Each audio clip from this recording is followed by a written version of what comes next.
প্রিয় শিক্ষার্থীরা, শুভেচ্ছা নিও। আশা করি তোমরা ভালো আছো। একাদশ এবং দ্বাদশ শ্রেণীর উদ্ভিদবিজ্ঞান বিষয়ের ৯ম অধ্যায় উদ্ভিদ সারির তত্ত্ব। উদ্ভিদ সারির তত্ত্বের একটা টপিকস সি4 উদ্ভিদ। আজকে সি4 উদ্ভিদের বৈশিষ্ট্য নিয়ে আলোচনা করব। আশা করি তোমরা ভিডিওতে মনোযোগ দেবে এবং এই টপিক্সের অর্থাৎ এই ভিডিওর যে তথ্যগুলো খুব ইম্পর্টেন্ট, যেগুলো ভর্তি পরীক্ষা সহ তোমাদের একাডেমিক পরীক্ষার জন্য, সেগুলো নিয়ে আজকে আলোচনা। তোমরা এই ছবিতে দেখতে পাচ্ছ দুটো উদ্ভিদ। এটা হচ্ছে আখ বা সুগার ক্যান, এবং নিচে দেখতে পাচ্ছ ভুট্টা। দুটো উদ্ভিদই কিন্তু সি4 উদ্ভিদ। তাহলে আমাদের জানতে হবে যে সি4 উদ্ভিদ কি। সি4 উদ্ভিদ হলো যে সকল উদ্ভিদে প্রথম স্থায়ী পদার্থ হিসেবে 4 কার্বন বিশিষ্ট অক্সালো অ্যাসিডিক অ্যাসিড উৎপন্ন হয়, সেসব উদ্ভিদকে সি4 উদ্ভিদ বলা হয়। অর্থাৎ কার্বন বিজারণের যে সি4 চক্রে যে প্রথম যে স্থায়ী পদার্থ 4 কার্বন বিশিষ্ট অক্সালো অ্যাসিড উৎপন্ন হয় যে উদ্ভিদগুলোতে, সেই উদ্ভিদগুলোকে বলা হচ্ছে সি4 উদ্ভিদ। যেমন ভুট্টা, তারপর হচ্ছে আখ, সরগম, মুথা ঘাস, এগুলো হলো সি4 উদ্ভিদ। তো এই উদ্ভিদের কিছু বৈশিষ্ট্য আছে। যেমন এই উদ্ভিদসমূহ উচ্চ তাপমাত্রায় 30 থেকে 45 ডিগ্রি সেলসিয়াস যে তাপমাত্রা যে অঞ্চলে, সে অঞ্চলে বেশি জন্মে। অর্থাৎ ওরা উচ্চ তাপমাত্রায় খাপ খাওয়াতে সক্ষম। এরা উচ্চ তাপমাত্রায় সালু সংশোধন করতে পারে। অর্থাৎ এই উদ্ভিদ সমূহ কি করতে পারে? উচ্চ তাপমাত্রায় কি করতে পারে? সালু সংশোধন করতে পারে। এটা তাদের একটা ইম্পর্টেন্ট বৈশিষ্ট্য। এবং আরেকটা ইম্পর্টেন্ট বৈশিষ্ট্য হলো যে এসব উদ্ভিদের পাতায় ক্র্যাঞ্জ অ্যানাটমি থাকে। ক্র্যাঞ্জ অ্যানাটমিটা কি? ক্র্যাঞ্জ অ্যানাটমি হলো যে এদের পাতায় যে বান্ডলসিড কোষ আছে, এই বান্ডলসিড কোষকে ঘিরে মেসোভিল কোষের একটা আবরণ। বান্ডলসিড কোষকে ঘিরে মেসোভিল কোষের যে আবরণ, সেটাকে বলা হচ্ছে ক্র্যাঞ্জ অ্যানাটমি। তো এই ক্র্যাঞ্জ অ্যানাটমি থাকে কোথায়? সি4 উদ্ভিদের পাতায়। এদের পাতার বান্ডলসিড কোষে বড় ক্লোরোপ্লাস্ট থাকে। এই যে ক্র্যাঞ্জ অ্যানাটমির কথা বললাম, যে বান্ডলসিড কোষকে ঘিরে মেসোভিল কোষের আবরণ, তো এই বান্ডলসিড কোষের মধ্যে ক্লোরোপ্লাস্ট থাকে, সেটা হলো বড় ক্লোরোপ্লাস্ট।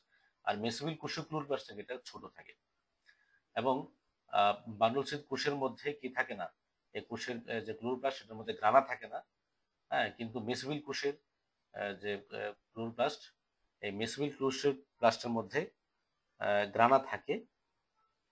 এটা একটা তাদের একটা বৈশিষ্ট্য, অর্থাৎ ক্র্যাঞ্জ অ্যানাটমির একটা বৈশিষ্ট্য। তারপর আছে যে বান্ডলসিথের কোষগুলো ভাস্কুলার বান্ডলের সাথে অরীয়ভাবে অবস্থান করে। এই যে বান্ডলসিথের কথা বলছি, এই বান্ডলসিথ কোষগুলো যে ভাস্কুলার বান্ডল আছে, জাইলেম এবং ফ্লুয়েম যুক্ত যে কোষ ভাস্কুলার বান্ডল, এই বান্ডলসিথ ভাস্কুলার বান্ডলের সাথে এই বান্ডলসিথ কোষগুলো অরীয়ভাবে অবস্থান করে। তোমরা যদি ক্র্যাঞ্জ অ্যানাটমির ছবিটা দেখো, ক্র্যাঞ্জ অ্যানাটমি নিয়ে আমার একটা ছোট ভিডিও আছে, তোমরা এটা দেখতে পারো। এই ক্র্যাঞ্জ অ্যানাটমিতে এই বান্ডলসিথ কোষগুলো ভাস্কুলার বান্ডলকে ঘিরে রাখে। হ্যাঁ, এবং এটি যে ঘিরে রাখে বান্ডলসিথ কোষগুলো, এগুলো অরীয়ভাবে অবস্থান করে এই ভাস্কুলার বান্ডলকে ঘিরে রাখে। এই কথাটা এখানে বলা হয়েছে, ভাস্কুলার বান্ডলের সাথে অরীয়ভাবে অবস্থান করে। তারপর হচ্ছে যে বান্ডলসিথের কোষে গ্রানা থাকে না, কিন্তু প্রচুর স্টার্চ দানা থাকে। আমরা বলেছি যে ক্র্যাঞ্জ অ্যানাটমিতে দু ধরনের কোষ থাকে, বান্ডলসিথ কোষ এবং তাকে ঘিরে মেসোভিল কোষ। এই বান্ডলসিথ কোষে গ্রানা থাকে না, কিন্তু প্রচুর পরিমাণে স্টার্চ দানা থাকে। আর গ্রানা থাকে না এবং স্টার্চ দানা থাকার কারণে এটার মধ্যে কোনো আলোক বিক্রিয়া হয় না, কিন্তু কার্বন ডাইঅক্সাইড সৃষ্টি হয় এবং কেলভিন চক্র সম্পন্ন হয় এই বান্ডলসিথ কোষের মধ্যে। মনে রাখতে হবে যে বান্ডলসিথ কোষের মধ্যে কেলভিন চক্র সম্পন্ন হয়, তারপরে আলোক বিক্রিয়া ঘটে না, কিন্তু কার্বন ডাইঅক্সাইড সৃষ্টি হয়। আবার মেসোভিল কোষের ক্লোরোপ্লাস্টে গ্রানা থাকে, কিন্তু স্টার্চ দানা থাকে না। অর্থাৎ গ্রানা থাকে কিন্তু স্টার্চ দানা থাকে না, এই জন্য এটাতে আলোক বিক্রিয়া হয়। মেসোভিল কোষে কি বিক্রিয়া হয়? আলোক বিক্রিয়া হয়। আরেকটা বৈশিষ্ট্য আছে যে সি4 উদ্ভিদের যে রুবিস্কো এনজাইম মেসোভিল কোষে থাকে না। আমরা জানি যে এই রুবিস্কো এনজাইম খুব একটা ইম্পর্টেন্ট এনজাইম। এই এনজাইমটা মেসোভিল কোষে থাকে না, এটা বান্ডলসিথে থাকে।